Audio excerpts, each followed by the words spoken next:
Bonjour. Dans cette vidéo, nous allons traiter un deuxième exercice sur les fonctions à plusieurs variables. Nous allons ici nous intéresser à la notion de plan tangent et au gradient. Alors, petit a, soit f de x, y, z, grand f de x, y, z égale x fois y fois z, donnez l'équation du plan tangent à la surface de niveau, grand S, définie par grand S égale l'ensemble des triplés x, y, z tels que grand F de x, y, z égale 1 en un point x0, y0, z0.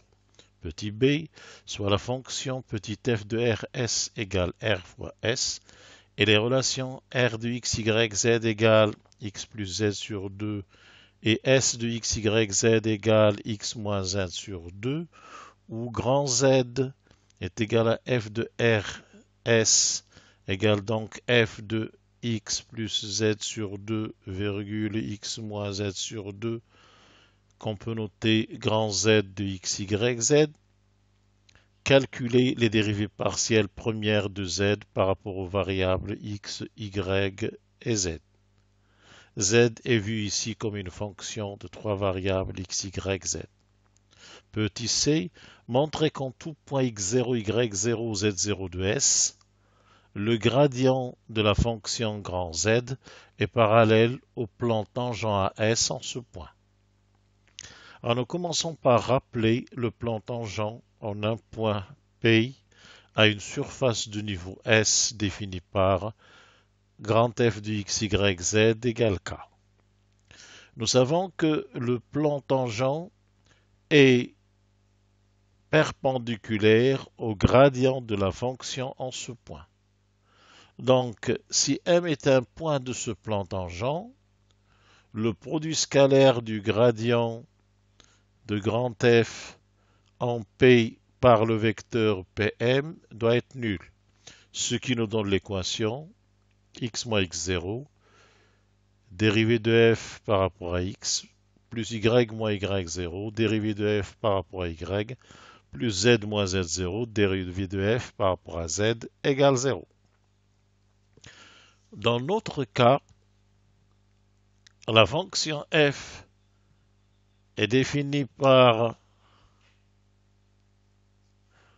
grand F de x, y, z égale x, y, z. Donc, les dérivées partielles, la dérivée partielle par rapport à x de grand F au point x0, y0, z0. Alors, si on dérive par rapport à x, il reste y, z. Ça va donc donner au point P y0, z0. De même, la dérivée partielle de grand F par rapport à y au point x0, y0, z0 est égale à x0, z0. Et enfin, la dérivée de f par rapport à z au point x0, y0, z0 égale, si on dérive par rapport à z, on trouve xy. Donc au point P, ça nous donne x0, y0.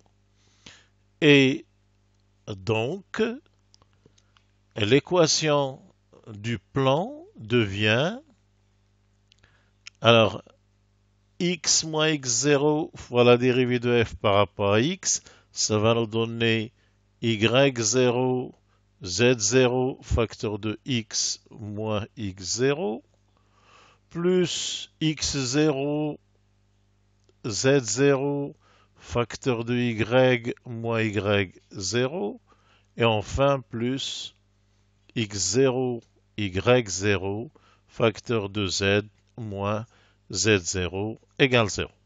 Voici donc l'équation du plan tangent à la surface S au point x0, y0, z0. Deuxième question. Alors on définit petit f comme étant une fonction à deux variables f de rs égale le produit r fois s. Et on définit deux fonctions r et s, qui sont deux fonctions à trois variables, x, y, z, par r de x, y, z égale x plus z sur 2, s de x, y, z égale x moins z sur 2, et on considère la fonction grand Z égale f de rs, ou encore f de x plus z sur 2, x moins z sur 2, que l'on note grand Z de x, y, z, pour mettre en évidence le fait que grand Z peut être considéré comme une fonction de x, y, z. Alors il faut se garder de considérer z comme f. Petit f est une fonction à deux variables. Grand Z est une fonction à trois variables. Donc, il y a lieu ici de parler des dérivées partielles de grand Z par rapport aux trois variables. Donc, parler des dérivées partielles de petit f par rapport à x, y, z n'aurait pas de sens. Alors, calculons les dérivées partielles de grand Z par rapport aux trois variables x, y, z. Alors, nous avons donc grand Z de x, y, z est égal à f de x plus z sur 2, x moins z sur 2. Or, f de rs est égal à r fois s, ce qui nous donne la dérivée de z par rapport à x en utilisant la règle de la chaîne, c'est la dérivée de petit f par rapport à r fois la dérivée de r par rapport à x plus la dérivée de f par rapport à s fois la dérivée de s par rapport à x, ce qui nous donne la dérivée de f par rapport à r, c'est s. La dérivée de r par rapport à x, r c'est x plus z sur 2, donc c'est 1 demi. Plus la dérivée de f par rapport à s, c'est r. Et la dérivée de s par rapport à x, s c'est x moins z sur 2, c'est aussi 1 demi. Donc ceci nous donne 1 demi fois r plus s. Si on fait la somme r et s, on trouve 2x sur 2 ou bien x. Notons que ceci aurait pu être obtenu en remplaçant r et s par leurs valeurs et en donnant l'expression de grand Z directement en fonction de x et de z qui serait x carré moins z carré sur 4. Mais là, nous avons préféré utiliser la règle de la chaîne. Dérivée de grand Z par rapport à y va donc être la dérivée de f par rapport à r fois la dérivée de r par rapport à y plus la dérivée de f par rapport à s fois la dérivée de s par rapport à y. Alors, notons que l'expression de grand Z ne fait pas apparaître de y. Donc, grand F ne dépend pas de y. Donc, la dérivée de r par rapport à y est nulle. Et la dérivée de s par rapport à y est nulle. Donc, cette dérivée partielle est tout simplement nulle. Reste la dérivée partielle de z par rapport à petit z. Ça va être la dérivée de f par rapport à r fois la dérivée de r par rapport à z plus la dérivée de f par rapport à s fois la dérivée de s par rapport à z. Et donc, la dérivée de f par rapport à r, c'est s. La dérivée de r par rapport à z, alors r c'est x plus z sur 2, c'est 1 demi. plus la dérivée de f par rapport à s, c'est r, et la dérivée de s par rapport à z, c'est moins 1 demi. Autrement dit, ceci nous donne 1 demi facteur de s moins r. Alors, si on fait la différence s moins r, ça va nous donner x moins z, moins x, moins z, moins 2z sur 2, donc moins z, ça va donner moins 1 demi z.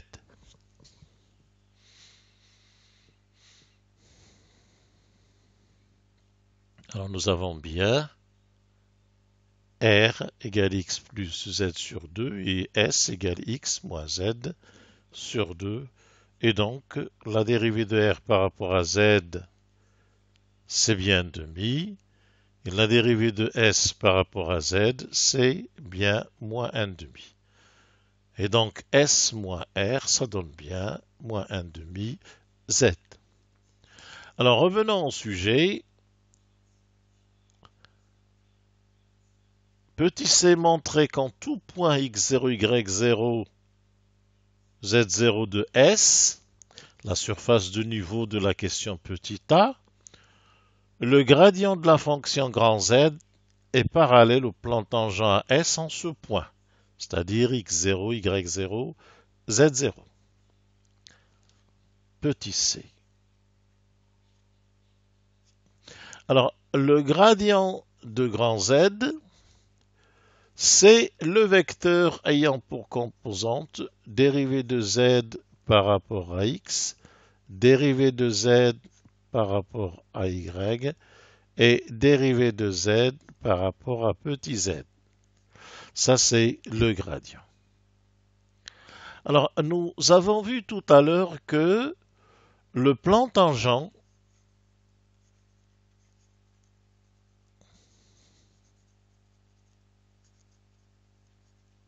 à S en P, x0, y0, z0 est normal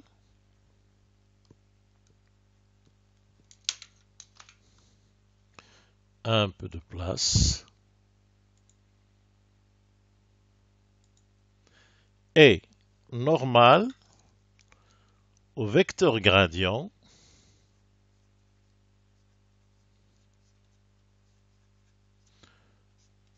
de f au point x0, y0, z0. Donc, pour montrer que le gradient de z est parallèle au plan tangent,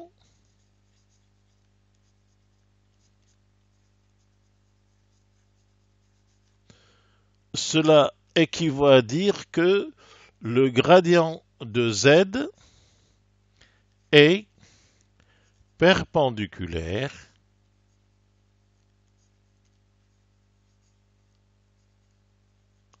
au vecteur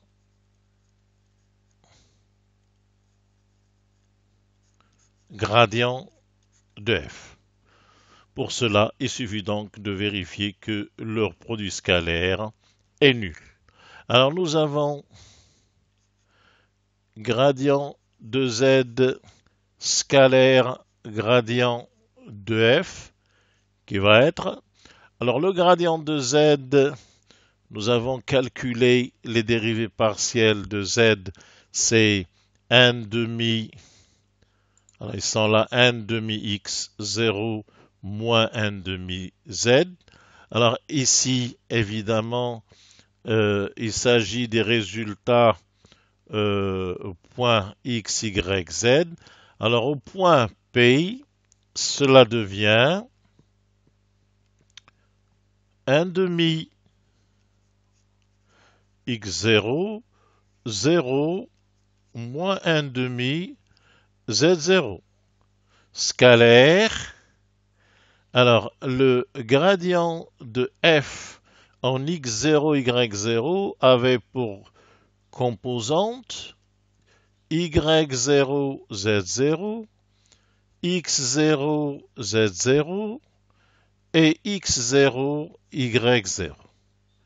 Et on voit bien que ce produit scalaire est égal à 1 demi x0 fois y0, z0 plus 0 fois x0, z0 moins 1 demi z0, x0, y0 qui est bien nul.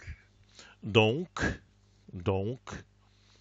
le gradient de z est bien parallèle au plan tangent AS en P.